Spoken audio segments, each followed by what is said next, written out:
कालभैरवाष्टकम् देवराजसेव्यमानपावनाङ्घ्रिपङ्कजं व्याळयज्ञसूत्रमिन्दुशेखरं कृपाकरं नारदादियोगिवृन्दवन्दितं दिगम्बरं काशिकापुराधिनाथकालभैरवं भजे।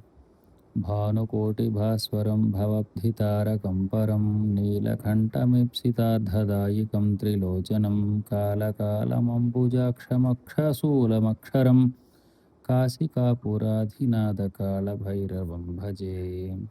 शूलटङ्कपाशदण्डपाणिमादिकारणं श्यामकायमादिदेवमक्षरं निरामयं भीमविक्रमं प्रभुं विचित्रताण्डवप्रियं काशिकापुराधिनाथकालभैरवं भजे।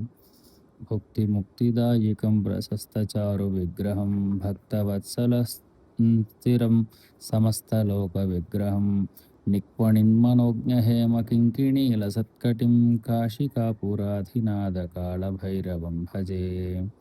धर्मसेतुपालकं त्वधर्ममार्गनाशकं कर्मपाशमोच्चकं सुशर्मदायकं विभुं स्वर्णवर्णकेशिपाशशोभिताङ्गमण्डलं काशिकापुराधिनाथकालभैरवं भजे। रत्नपादुकाप्रभाभिरामपादयुग्मकं नित्यमद्वितीयमिष्टदैवतं निरञ्जनं मृत्युदर्पणासनं कराळध्रंष्टमोक्षदं काशिकापुराधिनाथकालभैरवं भजे।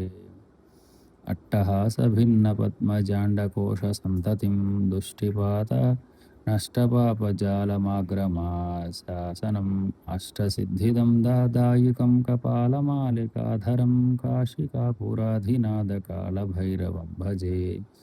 भूतसङ्घनायकं विशालकीर्तिदायकं काशीवासिलोकपुण्यपापशोधकं विभुं नीतिमार्गकोपिदं पुरातनं जगत्पतिं काशिकापुराधिनाथकालभैरवं भजे। कालभैरवाष्टकं पठन्ति ये मनोहरं ज्ञानमुक्तिसाधनं विचित्रपुण्यवर्धनं शोकमोहलोभदैन्यकोपतापनाशनं ते ये यान्त्रिकालभैरव्याङ्घ्रिसन्निधं द्रूतिम् इति कालभैरवाष्टकं समाप्तम्।